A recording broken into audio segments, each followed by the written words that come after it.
हम दोस्तों, जैसा कि आप सभी लोग जानते हैं कि 3 मई 2026 यानी रविवार को पड़ रही है ज्येष्ठ महीने की कृष्ण पक्ष द्वितीया तिथि, जो बहुत ही खास है।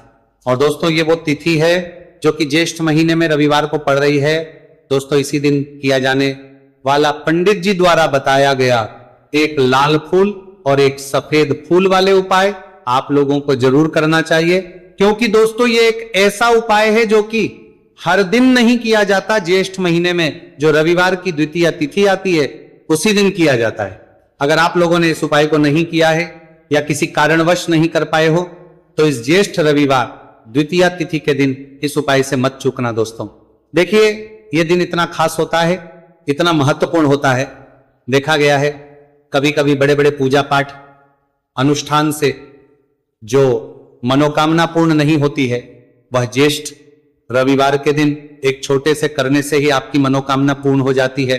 और बहुत सारे लोगों ने इस उपाय को किया भी है और उनको इस उपाय को करने का फल भी जरूर मिला है। अगर आप लोग भी इस उपाय को इस रविवार के दिन करना चाहते हैं तो आप इस उपाय को करने के लिए तो पहले अच्छे से समझ लेना, सुन लेना, उसके बाद करना। आपको इस उपाय का फल जरूर मिलेगा, आपकी सभी मनोकामनाएं पूरी हो जाएंगी। दोस्तों, हम आपको यहां पर बता दें कि ये जो एक लाल फूल और एक सफेद फूल वाले उपाय है, ये उपाय पंडित जी ने अपनी अभी की सीहोर की कथा में ही बताया है।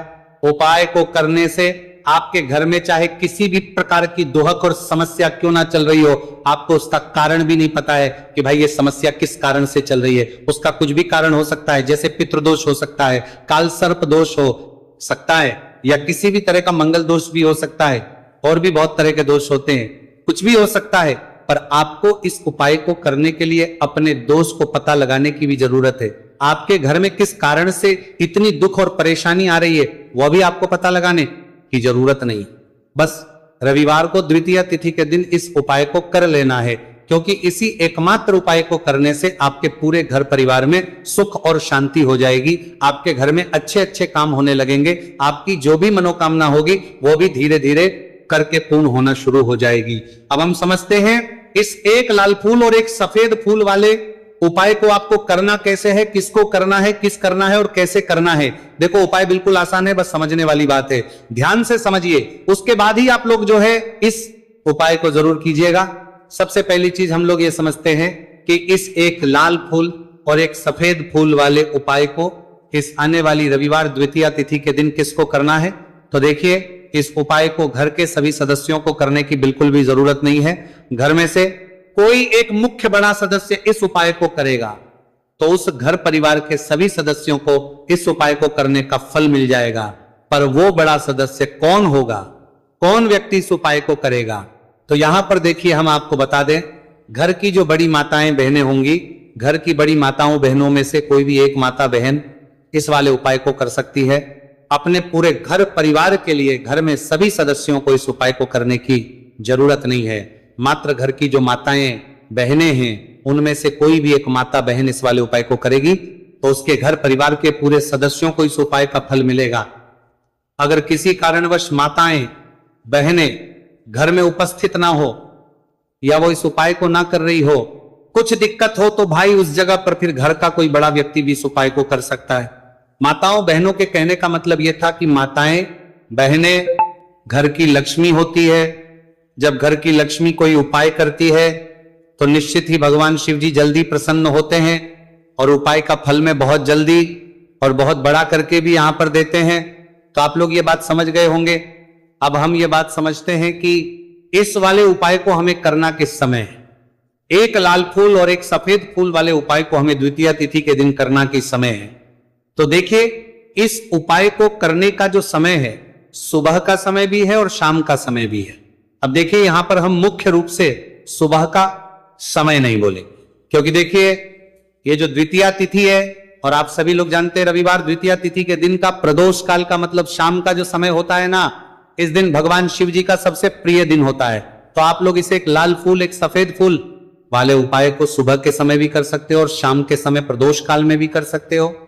सुबह के समय अगर कर रहे हो तो 10 या फिर 11 बजे तक भी अगर उपाय करोगे तो भी आपको उपाय का फल मिलेगा। वही अगर शाम के समय कर रहे हो तो इस दिन जरूर शाम के समय का ध्यान रखना कि शाम के 6 बजे से लेकर 7 बजे के बीच में अगर आप इस उपाय को कर सकते हो तो बिल्कुल कर लेना। पूरी कोशिश करना। पर अगर किसी कारणवश इस समय के बीच में ना कर पाओ तो रात 8 बजे तक भी अगर आप उपाय को करोगे तो आपको उपाय का फल जरूर मिलेगा। यह बात आपको समझ आ गई कि आप इस उपाय को सुबह और शाम दोनों समय कर सकते हो। मतलब करना आपको एक ही समय है, घर में से किसी एक ही बड़े व्यक्ति को करना है, एक ही बार इस उपाय को करना है, दोनों समय नहीं करना है।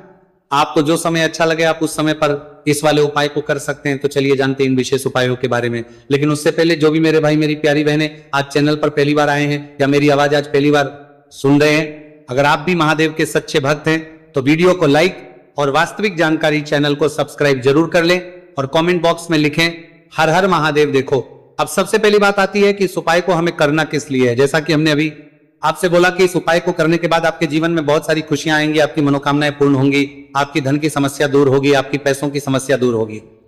अब देखिए, अगर आप लोग सोच रहे हो कि भाई हमें अपना घर बनाना है पर घर बनाने के लिए पैसा नहीं है, हमें गाड़ी लेना है पर गाड़ी लेने के लिए पैसा नहीं है, हमें जमीन लेना है पर जमीन के लिए पैसों की कमी पड़ रही, अगर ऐसी ही दिक्कत परेशानी या किसी भी तरह की धन से जुड़ी हुई समस्या या पैसों से जुड़ी हुई समस्या अगर आपके जीवन में चलता है रही है तो ये उपाय निश्चित ही आपके जीवन में मतलब बहुत सारे मतलब फल लाकर दे सकता है। इसीलिए अगर आपके घर में बहुत ज्यादा मतलब दिक्कत समस्या परेशानी चल रही है, धन से जुड़ी हुई पैसों से जुड़ी हुई धन की बहुत ज्यादा कमी आ रही है, पैसों की आवक नहीं हो रही है, तो भाई आप लोगों को इस वाले उपाय को जरूर करना चाहिए। घर में से किसी एक भी बबले व्यक्ति को अब इस उपाय में करना क्या है वो सबसे पहले हम लोग जान लेते हैं। उपाय की सामग्री हम लोग सबसे पहले जानते हैं कि इस उपाय में किस किस चीज की आवश्यकता पड़ेगी।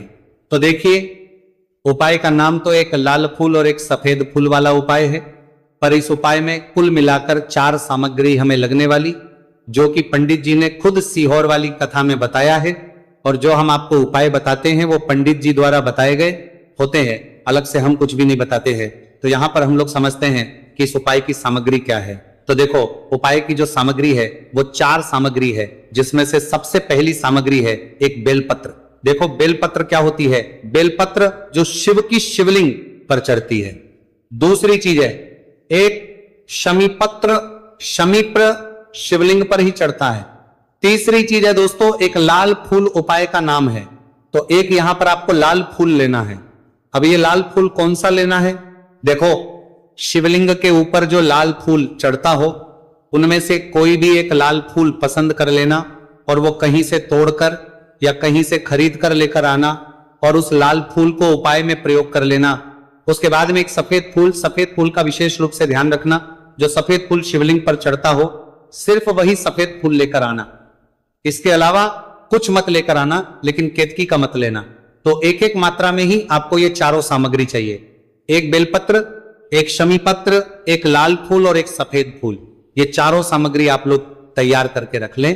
प्रदोष काल में या सुबह के समय जब भी आप इस उपाय को कर रहे हैं, जैसे ही आपके उपाय की सामग्री तैयार हो जाती है तो क्या हम सीधा उपाय को करने के लिए इन चारों सामग्री को मतलब उपाय करने के लिए जा सकते हैं। नहीं तो यहां पर आपको इस बात का ध्यान रखना है कि हम भगवान शिव जी को प्रसन्न करने के लिए तो जा रहे हैं, हम अपनी मनोकामना को पूर्ण करवाने के लिए तो जा रहे हैं, पर हमें यह दर्शाना बिल्कुल भी नहीं है कि हम सिर्फ अपने फायदे के लिए भगवान शिव जी के मंदिर में आए हैं। इसलिए हम इस उपाय को करने के साथ साथ में भगवान शिव जी की पूजन अर्चना के लिए कुछ सामग्री भी जरूर लेकर जाएंगे।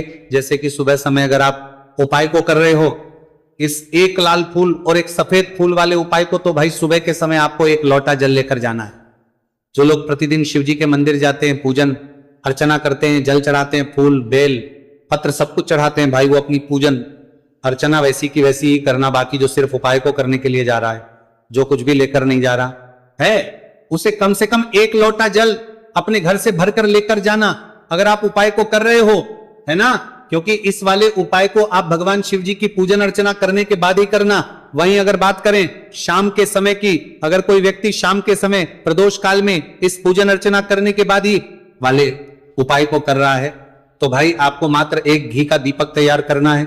ये बात हम हमेशा बोलते हैं, शाम के समय प्रदोष काल में कोई कर रहे हो ना, तो दीपक का विशेष महत्व होता है। रविवार, द्वितीया तिथि, दिन का प्रदोष काल में जो भी व्यक्ति दीपक जलाता है ना भगवान शिव जी के मंदिर में, भाई उसके जीवन से सारी दुख और परेशानियां भी दूर होती हैं। तो भाई इस दिन दीपक का विशेष रूप से ध्यान रखना आप लोग। अगर आप इस उपाय को शाम के समय प्रदोष काल में कर रहे हो, है ना, ये जो दीपक आप लोगे ये आटे का लोगे। जो आटा आप गूंद दोगे उसके अंदर कुछ भी मत डालना, मात्र सादा आटा लगाकर उसे तैयार कर लेना और एक मीडियम साइज का दीपक तैयार कर लेना।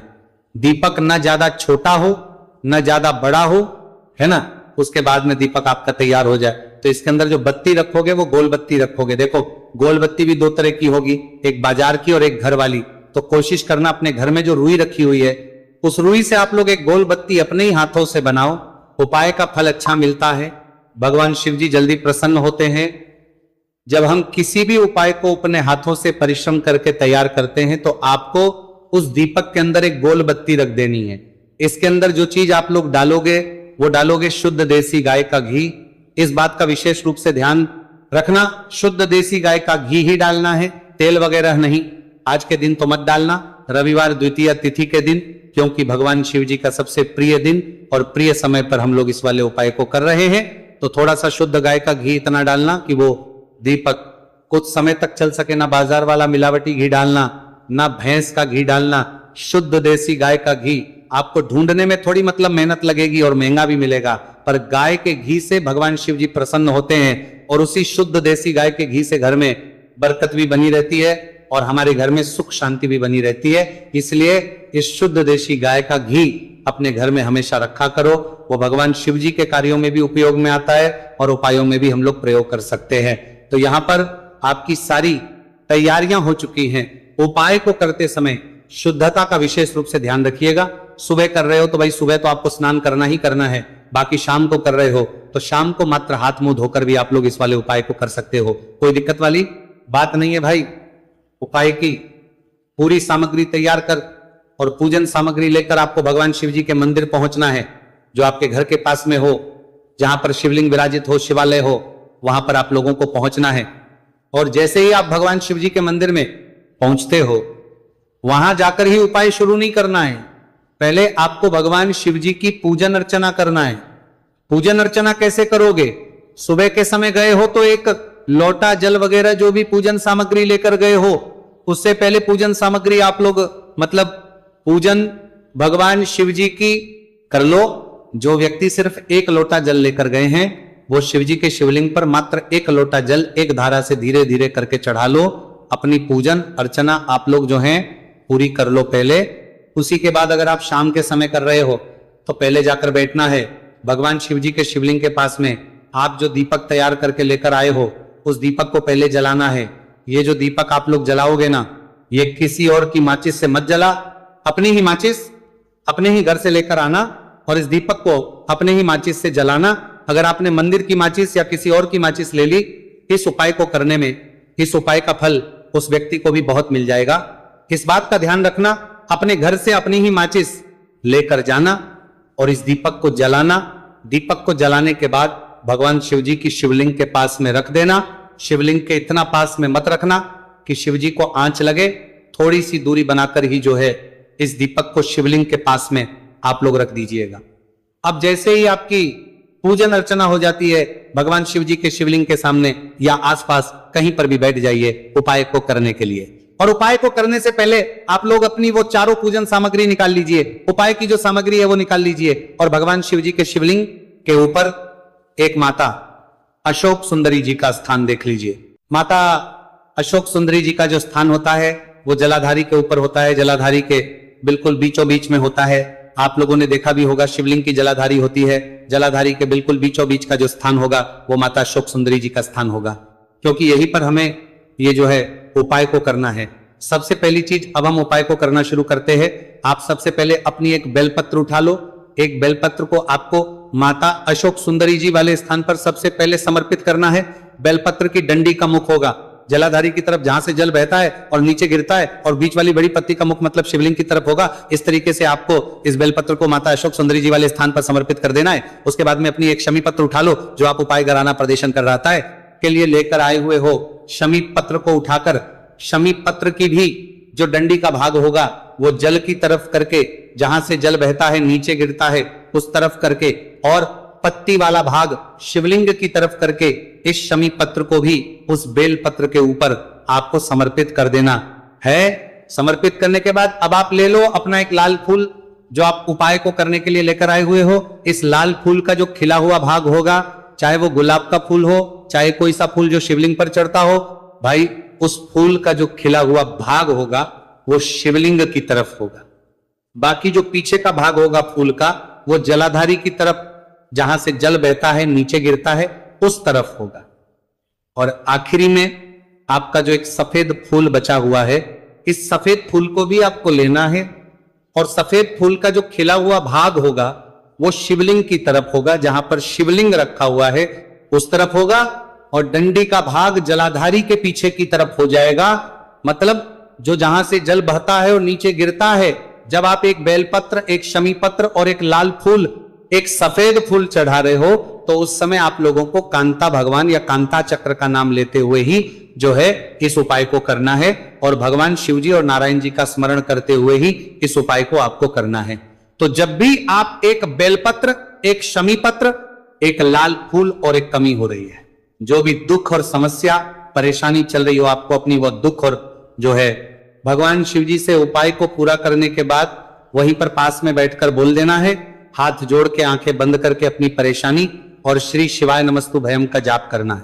दोस्तों, आज हमने इस वीडियो में कुछ उपाय बताए हैं जो आपको करने हैं। अगर आपको वीडियो अच्छी लगी हो तो वीडियो को 1 लाइक और चैनल को सब्सक्राइब जरूर करें। हर हर महादेव।